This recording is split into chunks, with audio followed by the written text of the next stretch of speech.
Hello everyone. The children's librarian in me makes me want to have you do jumping jacks at this time of the evening. I know I'm barely coherent. So today I'm going to talk specifically about Dominican University and what is being done, or more importantly, what is not being done. And I use this opportunity as a fact-finding mission. So I don't have any grand programs to present or any new initiatives, but more of as being one of the 2 ALA accredited schools in Illinois offering the degree, it's important for us to take a closer look at what is there and what is possible. All right, so I'm going to do this twofold. I will look at more general university and library resources, and then look specifically at what we do in the graduate school. All right, so everything related to disability is coordinated through the Office of the Dean of Students, and that is an offshoot of the undergraduate college. If any of you are familiar with Dominican, it's a mid-sized Catholic university in River Forest, Illinois, and there's a much larger undergraduate population than there is a graduate population. So the offices and the support services are catered to the undergraduates much more so than the graduates, but the graduates have access to these services. The accommodations are issued as required by the law for physical, medical, psychological, or cognitive disability, but the students must self-identify in order to receive accommodations. And this is a little bit different from what goes on in K through 12. And that transition piece that you talked about, Nancy, is very important to have, because students coming from an environment where their needs might have been specifically addressed through curriculum and other things, and without them having to do much to initiate it, would not have that same kind of experience coming to college for the first time. So they must identify and they must provide documentation of their diagnosis. Okay, the range of services include, of course, a learning disability specialist on staff who provides assistance and advocacy, tutoring referrals, extended time on tests, note takers, alternate format tests, social group support, time management, organizational skills, assistive technology support and training, and health and or counseling services. So all of these services are possible if the student comes to the office and says, I have this diagnosis and I would like this assistance. The degree and the extent to which there is outreach and there is that awareness, especially among the graduate population, is still questionable. Okay, services that specifically target students on the ASD spectrum include an emphasis on helping students make connections for internships and to enhance career readiness. And that was a bit of a recurring theme this morning as we were going through the process of determining what we would like to see. And the university apparently takes this very seriously, providing professional development, webinars, inviting guest speakers, including Brian King specifically was mentioned as someone with Asperger's who is a social worker and advocate for the community. He has been to campus quite a few times to talk with not just the students but staff and faculty about the issues that surround giving that support. And right now the department is also in the process of establishing student chapters of national organizations like We Connect Now and Career Opportunities for Special Disabilities.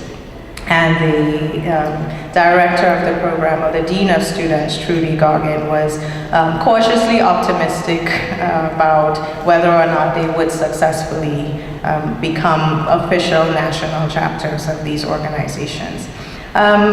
Also, there is an emphasis on direct interpersonal skill instruction and support for students who do identify on the spectrum, and creating those one-on-one individual and group opportunities for them to enhance their social skills in different ways. Okay, this is the website that is part of the more extensive campus back-end website, which again is not really appealing for students or for the general population, but this is where everything is more or less housed. And if the slides are available, this is a live link. I'm sorry I didn't think to include the direct address, but we've seen much better resources, to be honest, so you don't really have to go to this.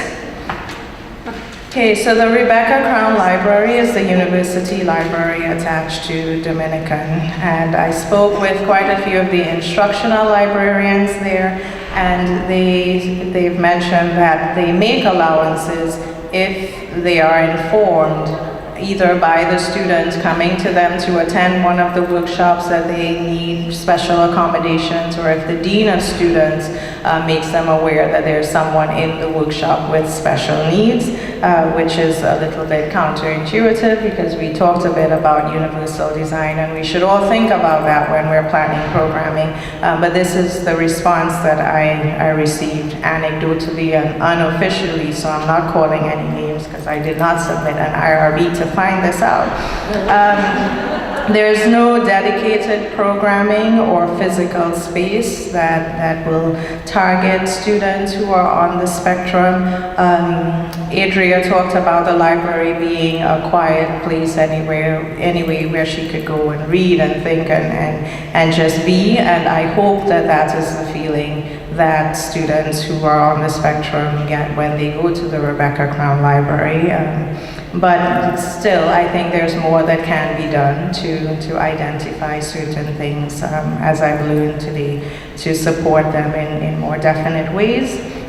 And the key part of it is that most librarians felt underprepared to recognize what is needed and would appreciate more direct training. And we did have a question about, what can an academic librarian do to assist and facilitate that better understanding and service. And so this is where a lot of the training programs that you're developing would come in very handy for these librarians who just want to have a better sense of what it is. So in a lot of cases, it's not that they're unwilling to make these allowances, it's that they're uninformed and it's not part of their natural consciousness when thinking about what could be done. Okay, so more specifically in the Graduate School of Library and Information Science, like all other students who go to the office of the dean, they must self-identify to receive any accommodations from the dean of students. Then they would take their reasonable accommodations approval and notify the instructor if they feel it's necessary to have the accommodation. Sometimes they don't self-identify, or they don't disclose, or they don't go to the office. We are required to put a note in our syllabus saying that students who have a specific disability that qualifies them for academic accommodation should contact the disability support services and so on. But we don't always remember when we're scrambling 2 weeks before to get our syllabus ready. And I'm sorry, we're not all that hyper prepared when one semester rolls into another. But this is necessary for them to know. But there are no other avenues for which they are made aware of what is possible and what is there for them. And now with the transition or inclusion of online courses, it's even more difficult to navigate those murky waters. No record is kept within the department for students who do identify on the spectrum, so that we have no way of really tracking their progress and their success through the program. Special arrangements are generally made between the lecturer and the student when they do provide their accommodations. Mention of support services is made at the orientation session, but no written information is included in the orientation packet as well. So for the student who wouldn't have the time to attend, when they receive their materials, there's nothing reinforcing again that this is there for you and you should let us know how we can help. Lecturers tend to ascribe to the allowances suggested, which mainly include extended deadlines. And I have had students on the spectrum in my class, and I can tell you, they are not usually the ones who need the extended deadlines. They are like Adria, they are very prepared, they follow instructions, they're vigilant. You know, a very brilliant work. It's the parents who are run ragged, and the people who are hyperallergic like me, they'll always, oh, can I please have some more time? But yet that is usually the only allowance that is mentioned, and nothing else is stressed to us to assist, unless we're proactively finding out what we can do and having conversations with them about what they need on a very personal level, and recognizing that although they have special needs, they also have such special skills and stories to share with others, and making it a point to include them in all levels of class planning and participation. Also, again, anecdotally, when speaking with other faculty and staff members, they've identified that they would appreciate more information and training, because again, if you're not actively or acutely thinking about what these issues are and what it means for students with special needs, and just disabilities in general, you're not really maximizing the potential to make a difference. So it's good to know that they're open to the possibilities and that there are opportunities out there. Okay, just a little bit on the content that we provide. Some content is incorporated into the service and materials courses usually. Youth Services Librarianship, a course that is often taught by Amber Krieger, who's here today for us as an adjunct. So I know that she's covering some of the programming that we discussed earlier. Library materials for children and young adults. I tend to teach the materials course a lot with my colleagues. We rotate, but there's an emphasis generally in those courses on inclusivity. So the dialogue is always about being inclusive, being welcoming, ensuring that your patrons are represented in your programming and your collections. And so we don't often have the time to break it down more discreetly than that. And in reference on online services, which is another course that I teach both face-to-face and online, I tend to stress the importance to recognize all levels of diversity and to be inclusive, and to look at best practice, and to look at the principles set out by the Office for Literacy and Outreach Services and all of these things. So again, we might not always break it down into this is the way you do this or treat this particular special need, but we really, really try to stress the need for inclusivity. What is optimistic is that now that we've developed these 1.5 credit courses, we're just all over the place with what we can do and what we can create. So there's ample opportunity to have a special studies course with an emphasis on ESD, and we're hoping that maybe one of you will volunteer to teach it as an adjunct. And yes, I'm looking at you, Renee. So there's that, and also I have a student here, Jessica Witt, who did an independent study looking at sensory storytime and making collections more accessible to users and to parents. So there is some movement and there's some recognition, and it's happening. Right, and this is our website, which is also hyperlinked, but it's easy to find, dominicandom.edu. Go to GISLIS, and this is my contact information if you have any questions about anything, or if you just want to shoot the breeze, that's me. So, thank you. Have a good day.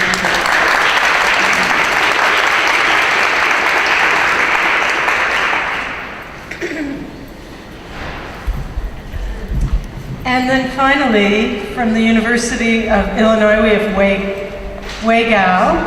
She's a doctoral student at the Graduate School of Library and Information Science at UIUC. She's a master's degree in English and Technical Communications And her research interests include usability and accessibility of information systems, e-learning, creativity, and innovation. Her dissertation work studies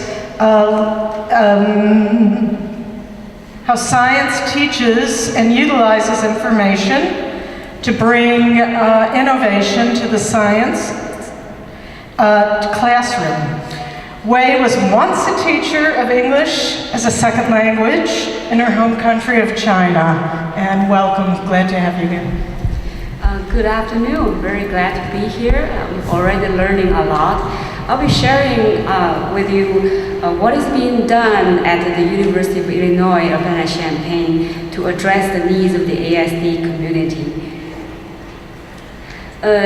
In view of the Targeting Autism Grant Project goal of increasing the ASD developmental abilities, education training in library and information science, as well as the goal of helping academic institutions to be more responsive to the needs of the ASD community. We'll be looking at how UIUC address their needs. First, globally from the campus-wide perspective, and then looking more specifically from the library and the information science perspective.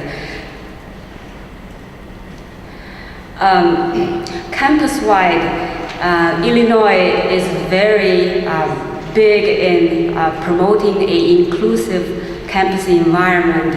The Inclusive Illinois is a campus-wide initiative implementing campus commitment in celebrating individual identities, experiences, backgrounds, where everyone is respected and accepted with sensitivity. And on this web page, we're not going to go to the actual web page. There's a Okay.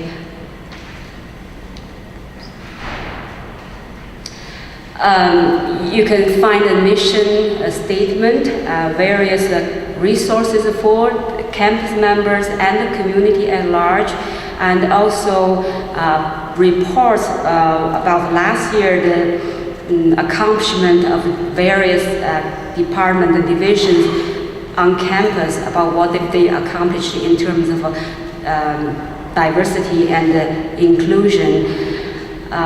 There's various divisions within campus that work to promote inclusion and diversity, specifically the Office of Diversity, Equity, and Access. This division is responsible for issues pertaining to affirmative action, disability, community outreach, complaints and grievances, resources, and training and education. The Chancellor's Committee on Access and Accommodations is comprised of faculty, staff, and students. They work together to raise awareness of the range and various types of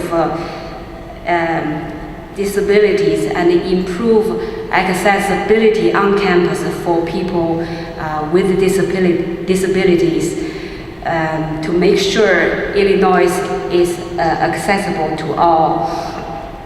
Perhaps the division on campus that's work more specifically with the ASD community is a joint work between the statewide autism program, the affiliate on campus, which is a part of the statewide program, autism support organization, where there are full-time staff to work with ASD individuals and their families and They also train professionals. But this program, as some of you might know, that it's under the threat of reduced or withdrawal funding. So they're appealing for support to keep the program in place.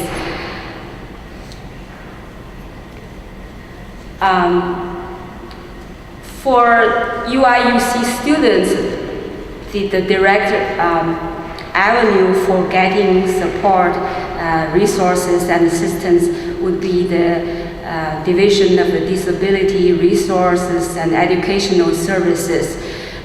This division has been providing ASD targeted support since 1999. There are 4 licensed clinical psychologists on staff with expertise in ASD. There are also postdocs and pre-doctoral interns with backgrounds and expertise in ASD. DRESS works directly and closely with the departments, faculty, and housing to accommodate the needs in and outside class. They also hold workshops for faculty. There's actually in one of the handouts that you get, you will see there's a link to a YouTube video where a clinical psychologist with the DRESS had a workshop for faculty members, and that was very helpful and eye-opening for a lot of the faculties that who were on the workshop, and to tell them some of the characteristics of ASD students and how they tend to really withdraw to themselves when they actually need help. But the similar workshop haven't really happened outside the faculty, so there's a lot of room to grow there.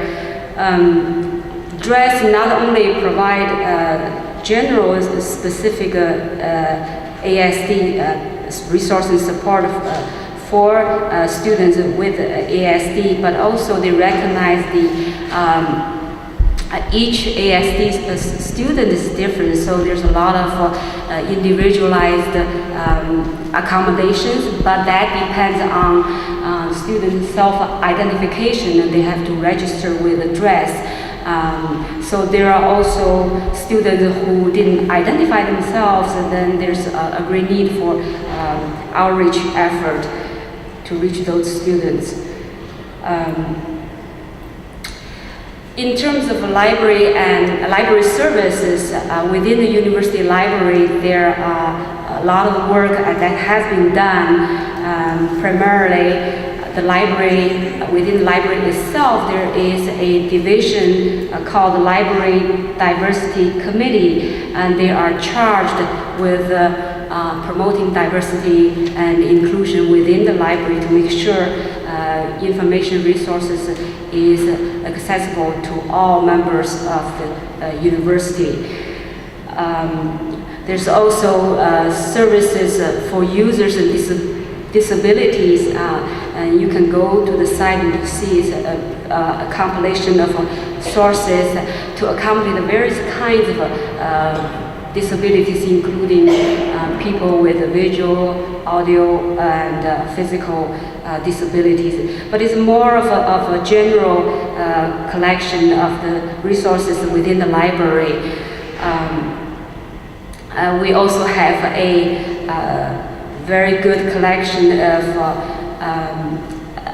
disability and rehab resources that's more targeted towards academic research, and also some general information that can be referenced for teaching and for outreach. So these are the resources within the university library, I was able to reach our health science librarian, and JJ, she's sitting at the very back, and she had some plans already to maybe develop some more targeted training at in-service librarians.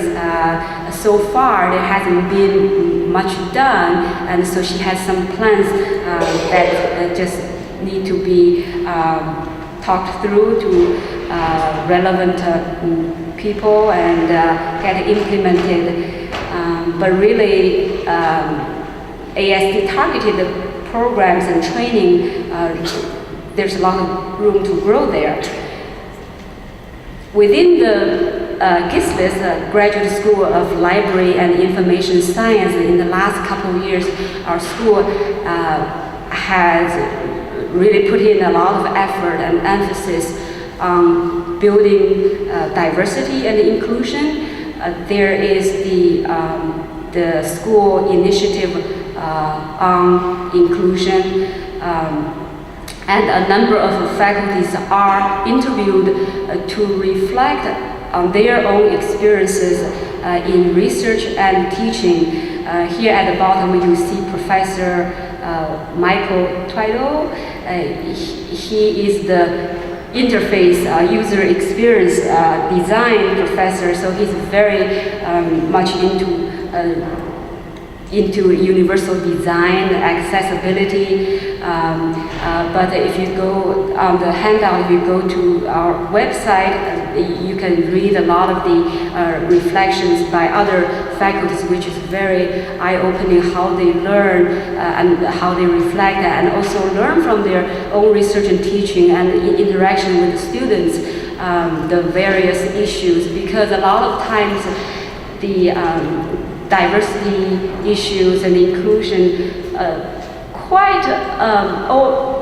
kind of overshadowed by issues of more along the line of race, class, and gender.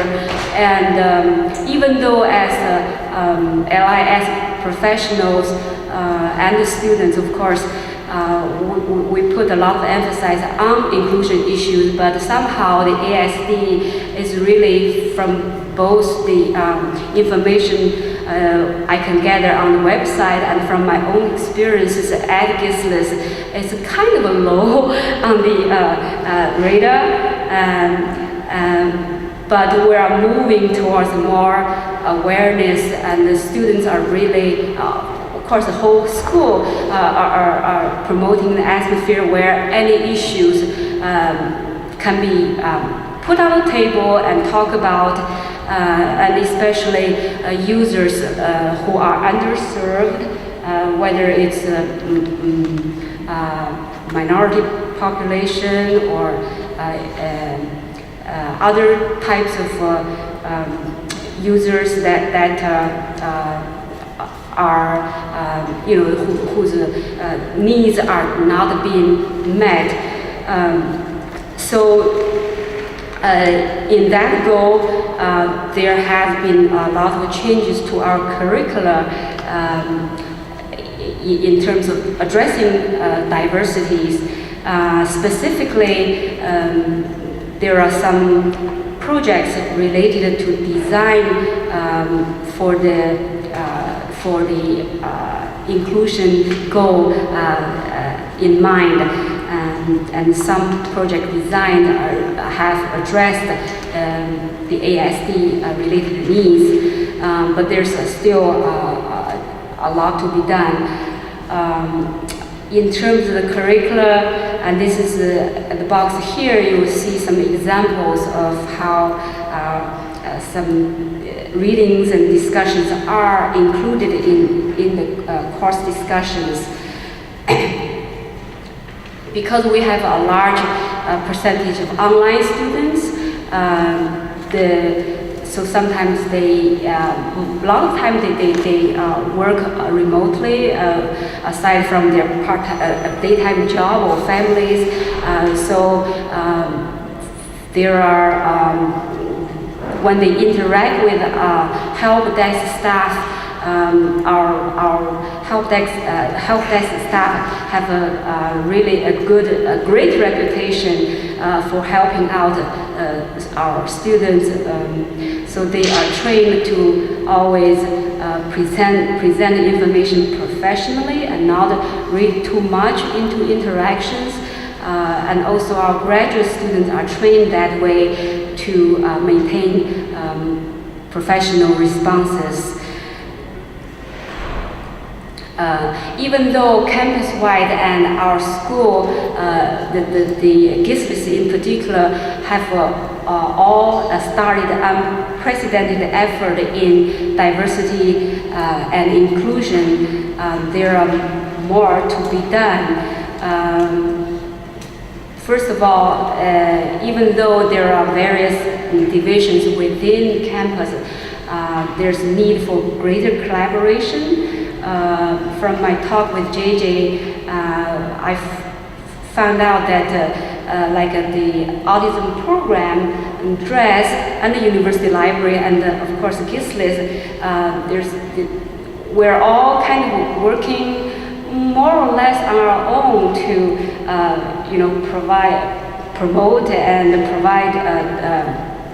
promote diversity and inclusion, and trying to work on improving resources and access to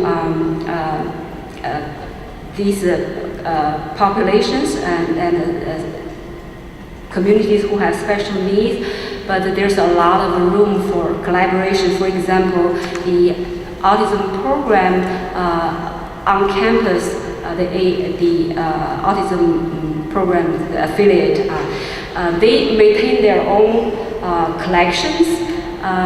They also have internship opportunities, but a lot of our students within the school are not aware of those opportunities, and the pre-service library school students have actually can really gain a lot of practical experience there. So there's need for outreach and collaboration there, and also there's a need for more readings and discussions and units in courses that address the ASD community in particular.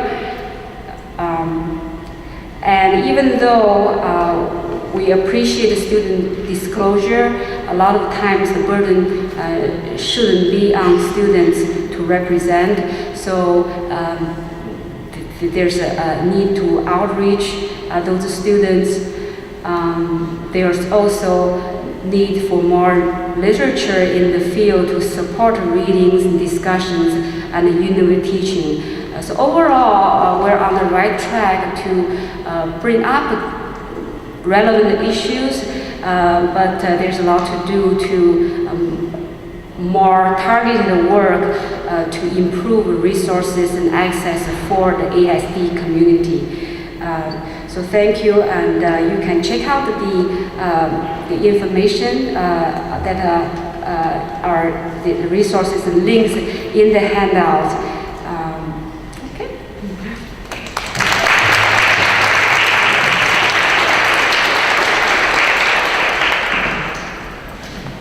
So there's time for discussion, questions. Thank you guys. I'm really encouraged by Project Enable and PALS and everything that you guys were doing. One of the things that we as librarians, and I have a youth background, one of the things that we often talk about is that when it comes to serving kids with autism or any disability, oftentimes it's the youth librarians that get called upon.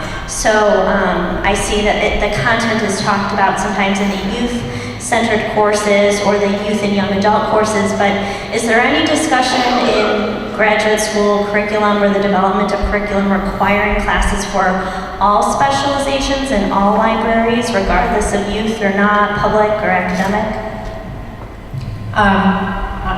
I can start this anyway. We have two courses at Syracuse for our pre-service librarians, one specifically for school librarians and the other for all other kinds of librarians. So yes, we cover everything from preschool to senior adults. Now, as I said, we have the one course called Services to Special Populations, but it is an elective. It's not just geared to youth services librarians, but I know what you're saying, and I think more of a broad audience needs to get this information.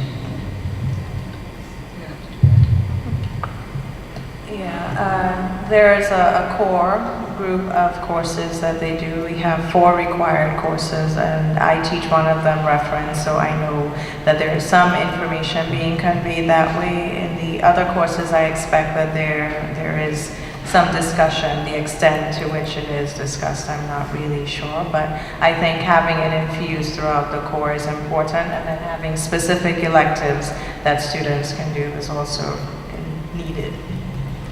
At the GISLIS, one of the core courses is called Information Organization and Access. At the end of the course, students can form in groups and design their own projects that target at specific users. In the past, sometimes the instructor will provide some areas for the student to pick and self-form groups.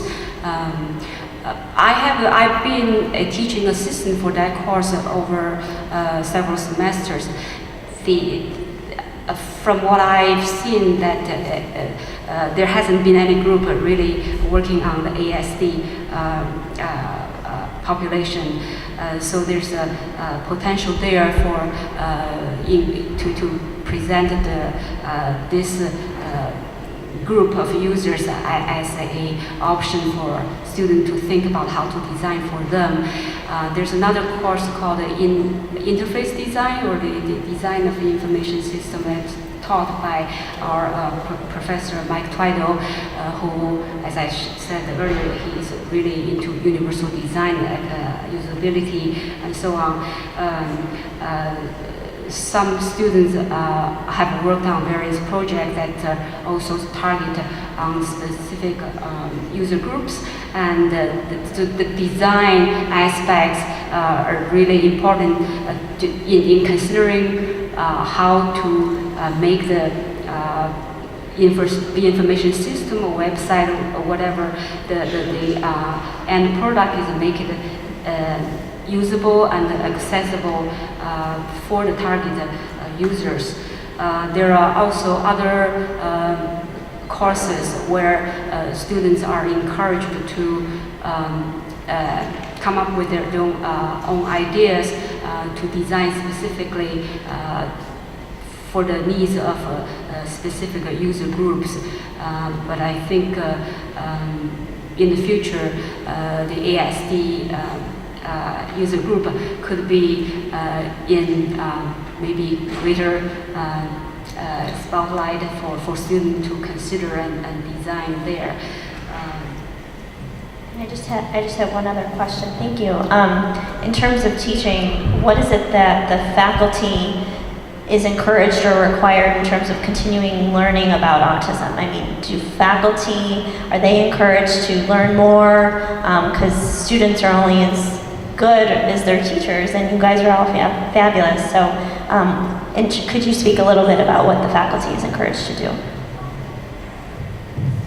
Well, it's a very timely question, because at Syracuse right now there's a very big push for faculty to start thinking seriously, even though this has been on the books a long time, thinking seriously about designing courses that are inclusive and accessible. So, and I think this has come about because of the very extensive use of technology now in classes, and because many technologies that are being used are not necessarily very accessible, including websites that are designed by faculty or others. So yes, our faculty is definitely being encouraged to, not just encouraged, but required to make their courses, and particularly their instruction, more according to universal design for learning principles. I won't say that everybody's going willingly along with this, but they are doing it. Other questions? Other questions or comments?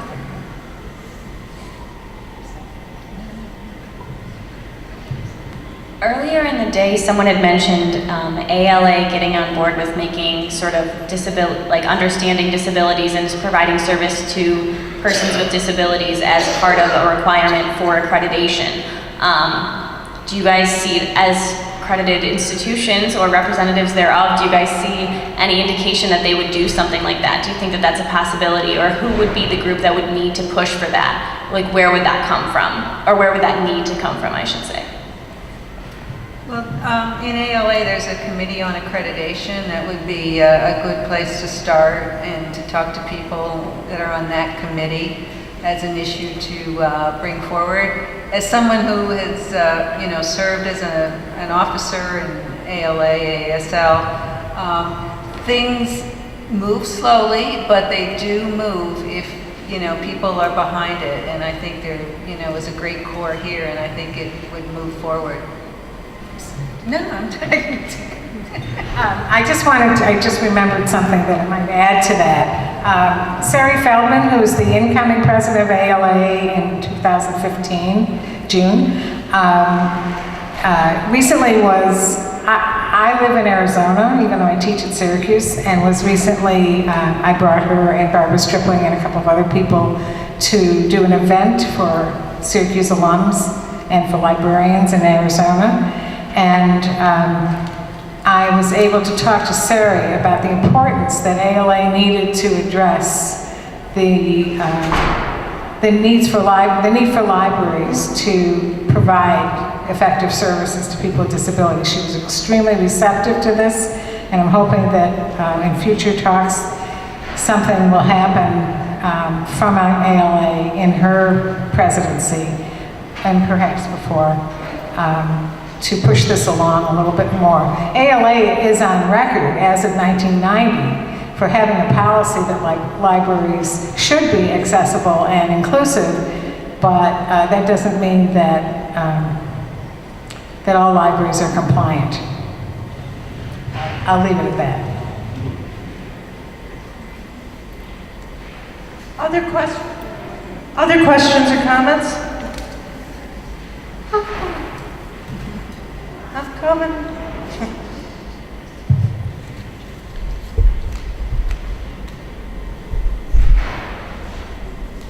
Just want to build on your concept about, academic folks and other people be sitting along with you.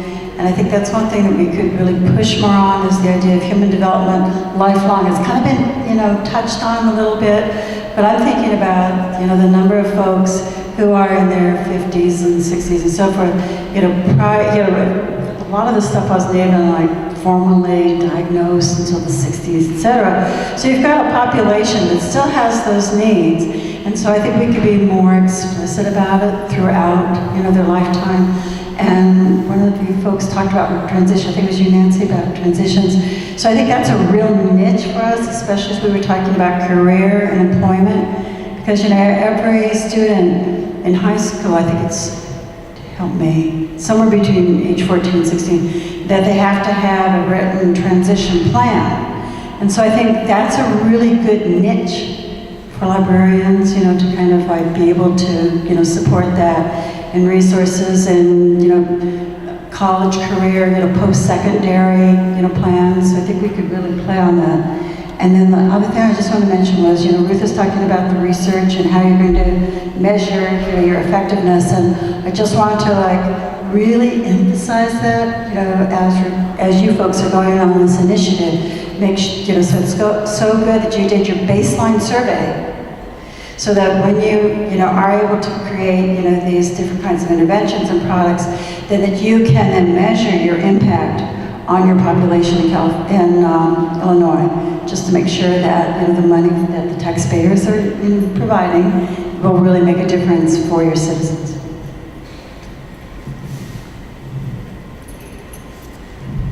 Other questions, comments?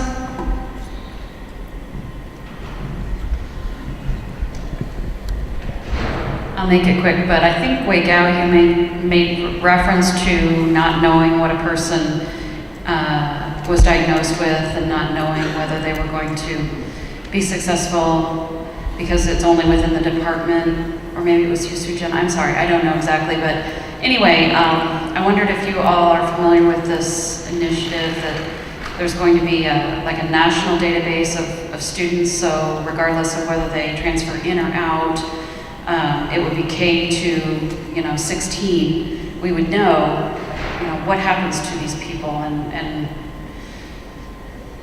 are we being effective? And I don't know that much about it myself, but I know there is an attempt out there to do that. Thanks for that. And I think too, it's just important having a sense of the statistics and the population we serve, because I think in academia, because of the necessity for self-identification before you can accommodate, there's this notion that, well, it's just 1 or 2 people per semester, so we really don't have to think that deeply about it. So having a sense, I'm bringing back to the numbers earlier this morning that Russ presented, of the frequency of occurrence will also help us think about the implications for our curriculum and what we can do. So thanks for that.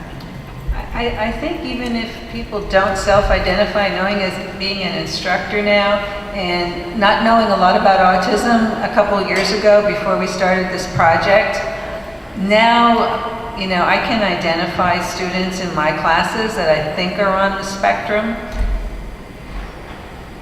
just by having the knowledge, yeah. And I don't mean to be a mic hog about this. I just have one more question. I noticed a lot of the learning is either online based or module based. Is the curriculum, have you considered curriculum that's more experiential based? Because I think some of the librarians that are graduating with their library degrees just don't have that hands-on library experience that is required for frontline service. And as we know, our frontliners are the ones dealing with situations in the library, working with kids and all patrons with autism directly.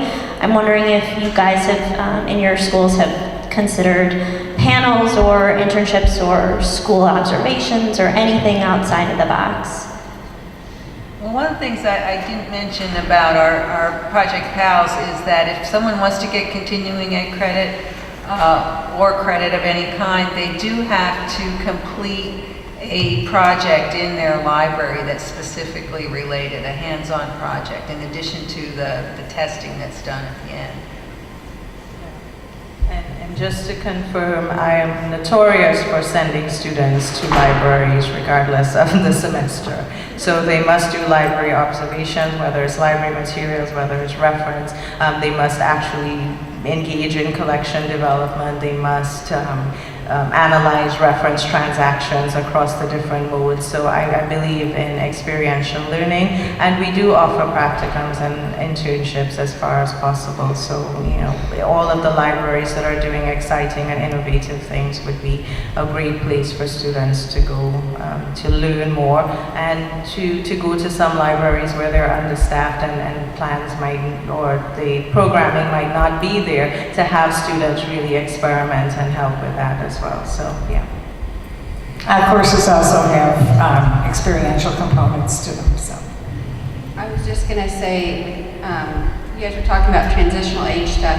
In the state of Illinois, if you have an IEP and you continue all the way up through the time you graduate, they're required by federal law or by state law to give a summary of performance. And many universities don't know about it, and they can actually tell the student to go get it from their high school, and it should give everything that they've accommodated, modified, and given for them for supports, and have a plan of action that the university can use to serve that individual, and it is required. So if they go back and ask the school if they don't have it, they are required to give it. So they can go back to the state board to get it. The other thing that I wanted to mention too was you guys were talking about getting experience. I believe, how do you pronounce your name?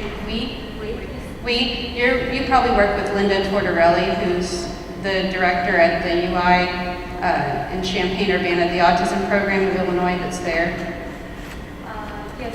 There can be volunteer and internship opportunities in any of our programs through the Autism Program of Illinois, and we have locations all around the state. So we're happy to give those experiences to people who are in school and give them that opportunity to work with individuals, that's children, and we even have people that volunteer with our social skills group. We have an adult that has Asperger's that volunteers with our social skills groups to work with younger kids, so they're mentoring themselves. So.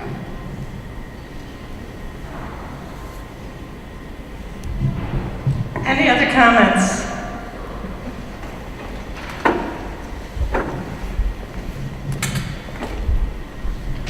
I actually want to highlight the importance of something that Sujin said, and we mentioned it as well. It's the issue of self-identification of students in universities and colleges.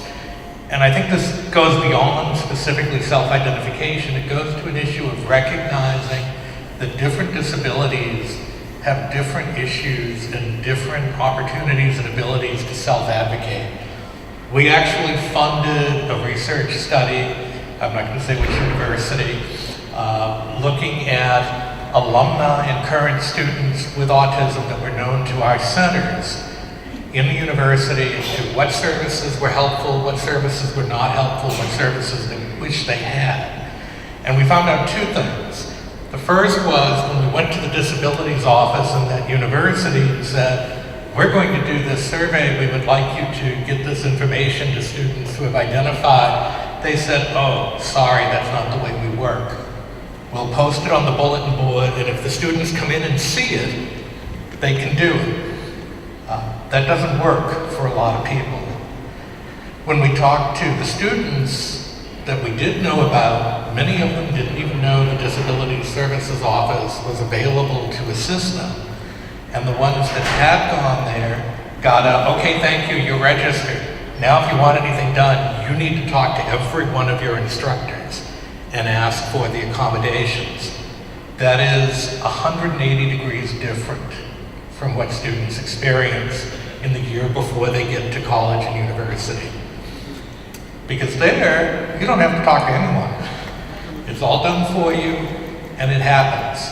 So I think this issue of self-identification becomes major in the universities. It works for those recognized disabilities that don't have a stigma attached to them. But for those disabilities that are societal disenfranchised because they have a stigma, because people with mental illness can also access disabilities office. They're not going to, for the most part. So I think that's an important piece to remember, and as you're working together to look at these things tomorrow, one of the things that I would encourage everyone to do is when you build your stakeholder alliances, be sure to include individuals on the spectrum, individuals who live with individuals on the spectrum, not just those of us who are lucky enough to work with them, but people who live this every day, because their experience is not always what we think it is or think it should be.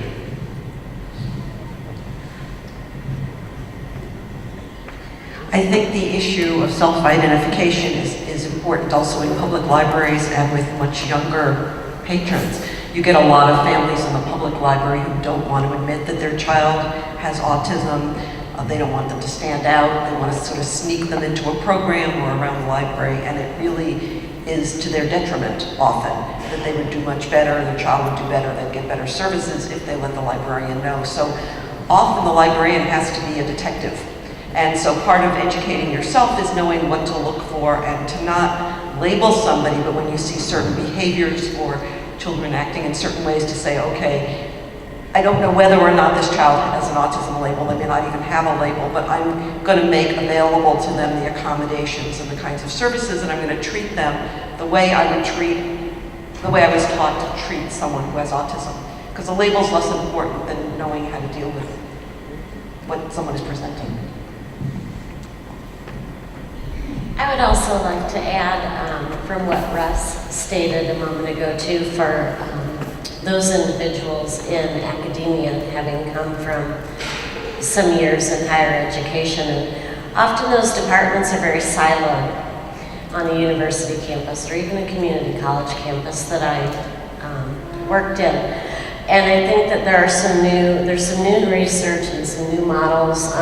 One is intrusive advising, and some new student services, research being done about how to fully integrate services throughout so that every place a student goes, they don't have to tell their story 10 times, that if they do report when they're getting a resume work done in the career office, that somehow that's fed through according to FERPA guidelines and all of that, but so that they can receive the services besides registering in some obscure office that's tucked away somewhere. So we need to think about the model too of the organization that we work in and how we might not just serve in our unit, but get it throughout.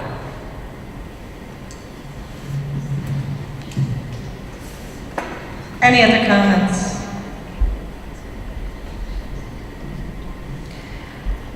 Okay, then thank you.